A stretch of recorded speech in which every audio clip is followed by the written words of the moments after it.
Cool Day, c'est l'histoire d'un mec qui prend une fille en photo sans son consentement dans le métro. La copine de la fille le voit et lui arrange un coup. Merci.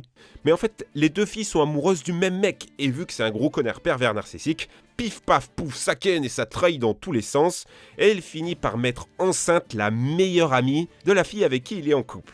Je suis enceinte! Quoi? Le sexe fait des bébés?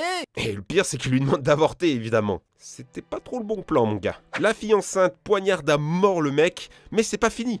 La copine du héros découvre son cadavre et s'en va tuer sa meilleure amie enceinte en lui ouvrant le ventre. La copine du héros finit par s'enfuir en bateau, sous le soleil couchant, en laissant la tête décapitée de son petit copain. C'est quoi?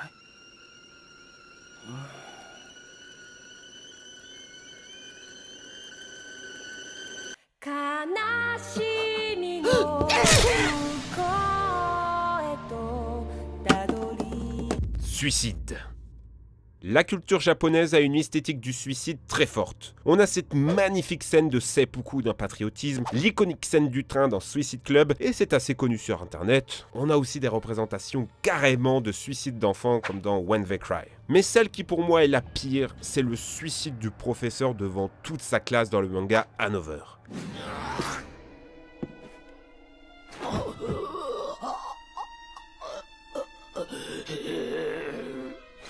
C'est terrible, c'est gore, c'est long et le sang gicle dans toute la classe. Le pire, c'est que ce genre d'animés courts sont diffusés le matin à la télé. Imagine-toi seulement voir ça avec tes céréales et ton jus d'orange.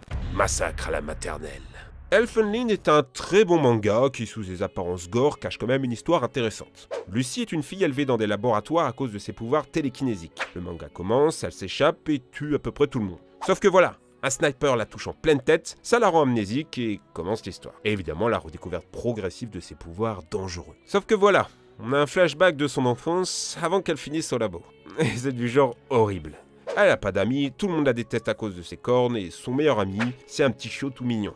Ils jouent ensemble, ils s'aiment, tout est beau.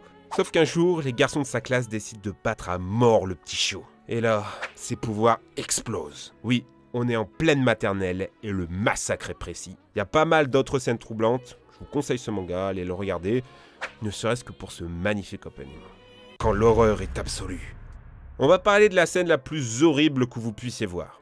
Elle mêle tout, le gore, le sexe, les parents et le viol. Un acte de torture physique et psychologique, dépossession d'un corps mis en soumission. Autant dire que les animés l'ont érigé à son paroxysme du malsain. Quand je dis ça, certains pensent à Berserk et sa scène de la lune de sang. D'autres penseront à Tokyo Tribe et sa scène iconique. Oui, c'est un mec qui se fait sodomiser jusqu'à se faire ouvrir en deux. Hellsing, c'est histoire de vampires et de nazis morts-vivants. Ça a l'air kitsch comme ça, mais c'est putain de badass. Et il y a une scène. Une des héroïnes se retrouve dans une hallucination qui lui fait revivre un moment de son passé. Quand elle était jeune, elle a été cambriolée par deux personnes qui tueront sa mère devant elle. Pleine de haine, la petite fille plante une fourchette dans l'œil d'un brigand. Bam! Elle se prend une balle dans l'estomac. Les voleurs finiront par violer sa mère, morte, devant elle, dans l'incapacité d'agir. En état de choc dans la réalité, elle baisse sa garde et pas de pitié. La goule la torture, lui coupe un bras et lui tranche les yeux. Zéro chill. Je vous rassure, elle morfle bien après. Oui, les mangas, comme dans les films, ont parfois des scènes atroces. Parfois c'est ridicule, montré pour montrer, et parfois ça sert l'intensité du scénario. La violence n'est pas toujours gratuite. Le manga a souvent été accusé d'être violent par voyeurisme, mais c'est faux. Il y a des films porno, des films gore, et ce n'est pas parce que c'est un dessin animé que ça s'adresse aux enfants. Toute la beauté de la culture japonaise a été mise en image par le manga. Ses côtés les plus étranges aussi. Alors pour ceux que ça intéresse, je vous conseille de vous plonger dans ces œuvres, mais parfois juste, il faut avoir le cœur bien accroché. Un grand merci à Benster pour son aide sur la vidéo. Si vous aimez les vidéos manga et vous voulez qu'on en fasse d'autres, le petit pouce bleu de l'amour, ça nous donne le signal qu'il faut qu'on continue. Commentez, partagez, ça nous fait plaisir. Allez les amis, ciao!